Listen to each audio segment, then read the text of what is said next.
प्रचार करुछु अतिबड़ी जगन्नाथ दास विरचित श्रीमद् भागवतर 99तम भाग। प्रयोजना सुहास महंती।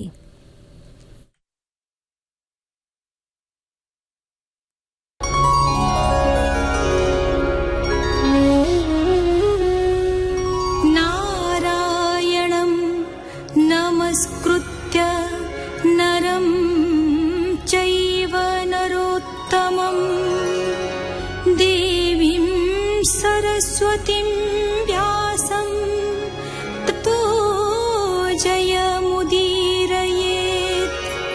मूकं करोति वाचालं पङ्गुं लङ्घयति गिरिं यत्कृपातमहं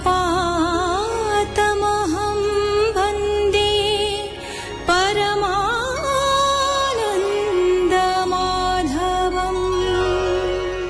ब्रह्मांक उपदेश क्रमे दक्ष बाजपेय यज्ञ कले और सेथिरे भृगु ऋषि हेले पुरोहित। एई यज्ञ को शिवंक व्यतीत समस्त देवता मानक निमंत्रण करा जायथिला। सती ए कथारे अत्यंत दुख प्रकाश कले।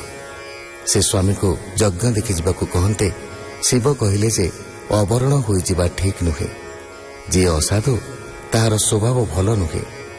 साधुर मित्र नथान्ते से निरापराध, कारण से दक्षଙ୍କ हृदय वासुदेव को देखि तांको सम्मान जणाइछन्ते। सती को से कहिले जे तांकर पितांक यज्ञ को जिबा उचित नुहे। मैत्रेय उवाच से शिव वचन रे सती केबे हेनो हे स्थिर मति।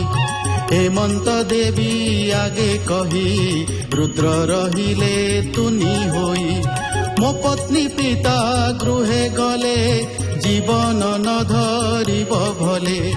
एहार मन स्थिर नाही न गले न धरिब देही। हेमंते रुद्र चिंता करू देवी उठिले निज पुरु। खरे चलंदे रोष भरे अवनी कंपे पाद भरे। पिता बने देवी जानते केही नाहंती निज साथे। शत सहस्र रुद्र गण निकटे मिलिले तक्षण। सतींकु वृषभेव साई सर्वे धाइले सदा होई।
देवी वाच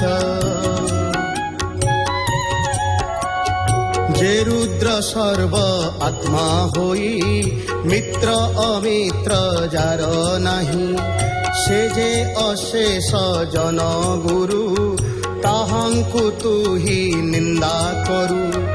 असाधु जन प्राय तू ही रुद्र विषय कोप बही। जेणु बोलाऊ प्रजापति सर्वे निंदु मोर पति। एनो हे महतं कर्म गर्वे होइलु मति भ्रम। যাহার নাম এ জগতে সর্বমঙ্গল বহুমতে যে সদা শিব বিশ্ববন্ধু তু তার দ্রোহ করি নিন্দু তু কি জানিবু সে মহিমা অশেষ মঙ্গলর সীমা ধর্ম রক্ষক স্বামী মোর তা সঙ্গে কলু তু বিধুর এণু জীবন ছাড়িবই সকল ধর্ম রক্ষা পাই ଏହି ଟିପତି ବ୍ରତା ଧର୍ମ ପାଷାଣ୍ଡେ ସ୍ୱାମୀର ନିନ୍ଦନ ଶୁଣିଲେ କାନେ ହାତ ଦେବ କଣେ ତହୁଁ ପଳାଇବ ସ୍ୱାମୀ ନିନ୍ଦନ ବାକ୍ୟ ସହି ଏ ଦେହ ନ ଧରିବି ମୁହିଁ ତୁ ପାପେଣୁ ଶିବଦ୍ରୋହୀ ତୋଠାରୁ ଜାତ ମୋର ଦେହି ଧିକ ଏ ଦେହ ନ ରଖିବି ଆଉ ଏ ଲଜ୍ଜା ନ ସହିବି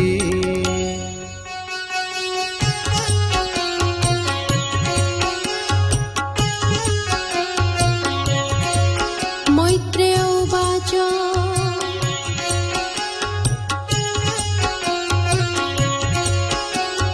हेमन्त दक्षे देवी कहि कुण्ड उत्तर दिगे जाई स्वामी चरणे ध्यान करी जोग नळे वायु धरी सती मरण कथा शुणी नन्दिकेश्वर वीरमणि रुद्रगणଙ୍କୁ सङ्गे नेई बेगे थाइला जबहि धाइले शिवपुर मार्गे कहिले सदा शिव आगे कृष्ण विषय भागवत कहई दास जगन्नाथ कहई दास जगन्नाथ कहई दास जगन्नाथ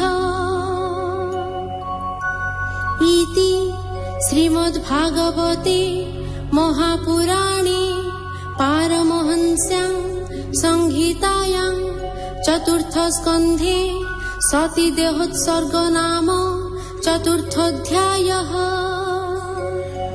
नारद वाक्य अवधाने रुद्र उठिले कोप मने दक्षर यज्ञ नाश अर्थे कोप बसिला रुद्र चिते दन्ते कामोडी ओष्ठ पाटी प्रचंड कराळ भ्रुकुटी जटा कळपे अग्नि जळे देखी कंपिले दिग पाळे से एक जटा उपाड़िन भूमि रे कले निक्षेपण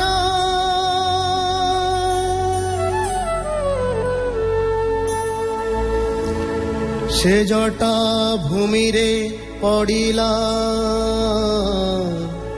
तहिरु पुरुषे जन्मिला ताहार नाम वीरभद्र प्रलय काले रुद्र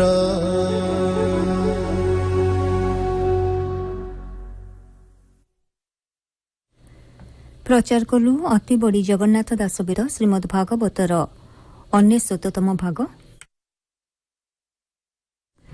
କଣ୍ଠଦାନ କରିଥିଲେ ଇନ୍ଦ୍ରାଣୀ ମିଶ୍ର, ସାଗରିକା ମହାନ୍ତି, ଶ୍ରୀକାନ୍ତ ଦାସ ଏବଂ ଆଶା ମୁକୁଲ ବାରିକ। ବେତାର ସମ୍ପାଦନା ଡକ୍ଟର ବୈଷ୍ଣବ ଚରଣ ସାମଲ। ସଙ୍ଗୀତ ପରିଚାଳନା ଶାନ୍ତନୁ ମହାପାତ୍ର। ବର୍ଣ୍ଣନା ବସନ୍ତ ମହାନ୍ତି ଏବଂ ପ୍ରଯୋଜନା ସୁହାସ ମହାନ୍ତି।